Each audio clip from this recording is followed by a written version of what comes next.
जिन्होंने धर्म संसार में लाए वो इसलिए लाए कि हमें संतुलन आ जाए और हम आत्म साक्षात्कार को प्राप्त करें।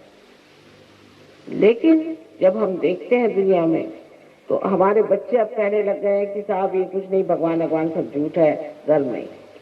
और बहुत से साइंटिस्ट भी ऐसा कहते हैं। जब वो ऐसा कहते हैं तो ये कहना चाहिए कि ये साइंटिस्ट ही नहीं है, क्योंकि साइंटिस्ट आदमी को अपना दिमाग खुला रखना चाहिए और देखना चाहिए कि कोई बात है या नहीं। एकदम से ही आप कैसे मना कर रहे हैं? परमात्मा है और उनकी शक्ति चराचर में है।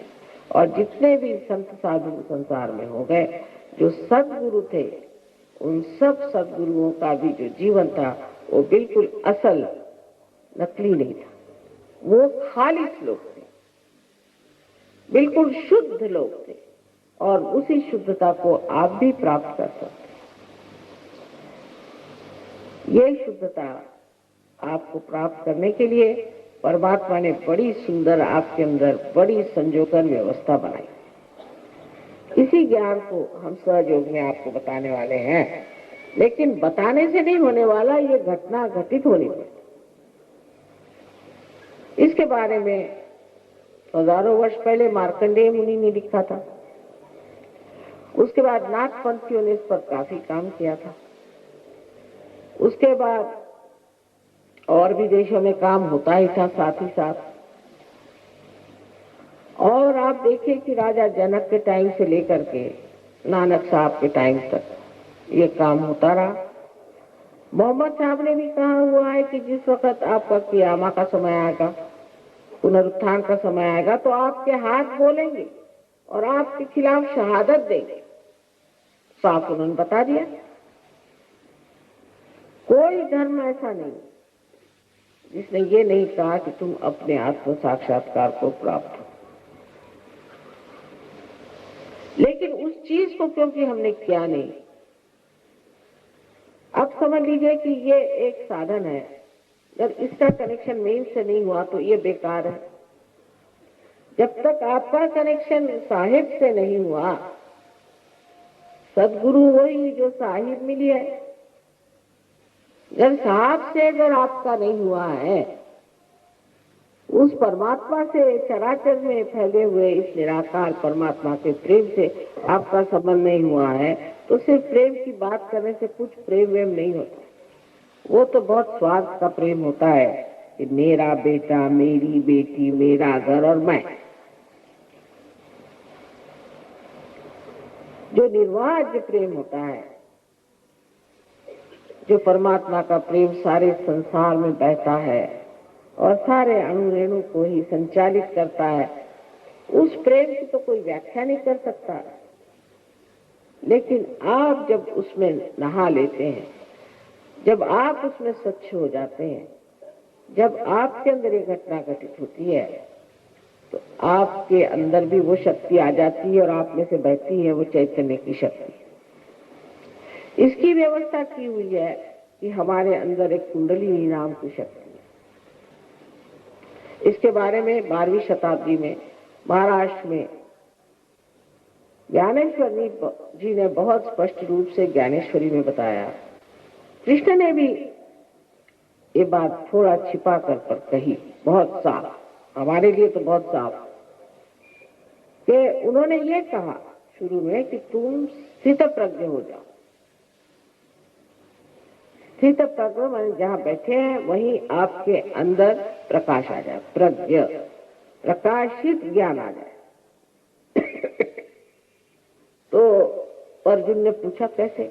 कहने ये तो ज्ञान, ज्ञान माने जानना, जानना माने बुद्धि से नहीं। ये संत लोग को यूनिवर्सिटी में जाके पीएचडी वगैरह नहीं किए थे, जो इतने ज्ञानी लोग थे। ज्ञान माने अपने सेंट्रल नर्वस सिस्टम में आपको जानना पड़ेगा, मज्जा तंतु में आपको जाना पड़ेगा, ये ज्ञान। और फिर जब पूछा कि भाई कर्म की बात क्या, तो उन्होंने कहा कि कर्म करो, कर्म सब करना चाहिए, लेकिन सारा कर्म जो है वो परमात्मा के चरणों में छोड़ दो। ये देखिए कितना होशियारी से बताई हुई बात, ये हो ही नहीं सकता। हालांकि बहुत से लोग हैं वो किसी को मार डालते तो भी कहते हैं मैंने मार तो डाला पर कर्म परमात्मा पे छोड़ दो। कभी भी मनुष्य कर्म परमात्मा पे नहीं छोड़ता है, जो भी करता है सोचता है मैंने किया है, मैं ऐसा करता हूं। ये उसके अंदर से बात जाती नहीं दिमाग। कब जाती है? जब वो आत्म साक्षात्कारी हो जाता है, तब वो तृतीय पुरुष में बोलता है और कहता है ये हो रहा है, ये चल रहा है, ये बन रहा है। मैं कर रहा हूं कभी नहीं कहता, मैं सब। ऐसे कबीरदास जी ने कहा कि जब बकरी जिंदा होती है तो कहती है मैं, लेकिन मर जाने पर उसकी आंतों को निकाल कर उसकी जब पुट्ठी बनाते हैं और धुनके जब उसको लेके चलते हैं तो धुनके पर वो बोलती है तू ही तू ही तू ही। कितनी सुंदर बात बताई। एक जुलाहा थे लेकिन क्या बातें करी।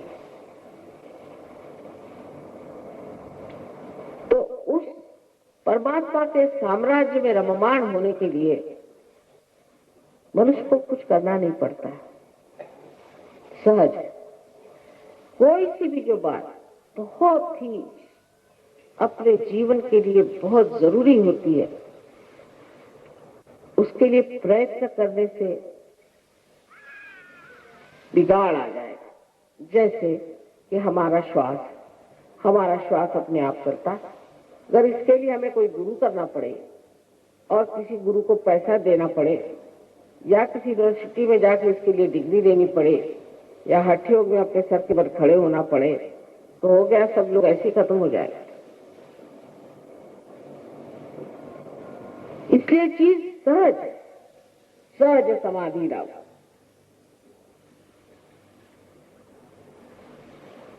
और वो जो सहज चीज है उसको अगर आप सीधे से समझ ले तो अपने अंदर त्रिकोणाकार अस्थि में कुंडलिनी नाम की शक्ति है। उसको कबीरदास जी ने सुरत कहा। लेकिन इंसान हर चीज को इस तरह से बिगाड़ता है कि जिस बिहार में इतने बड़े महात्मा हो गए वहां तंबाकू को सुरती कहते हैं। इंसान को कोई चीज दे दो तो उसका बिगाड़ करने में इंसान के बढ़ के तो कोई है ही नहीं, तो उसको सुरती कहते हैं बिहार। तंबाकू को सुरती कहते हैं। सुरती चढ़े कमान, सुरती माने कुंडलिनी जो है वो ऊपर जब चढ़े और वो षट चक्र को भेद करके और इस चराचर में जो ये परमात्मा की प्रेम की शक्ति है उससे एकाकार होती है, वही असल में योग है। और बाकी जो योग है वो उसका कुछ बहाना सा लगता है।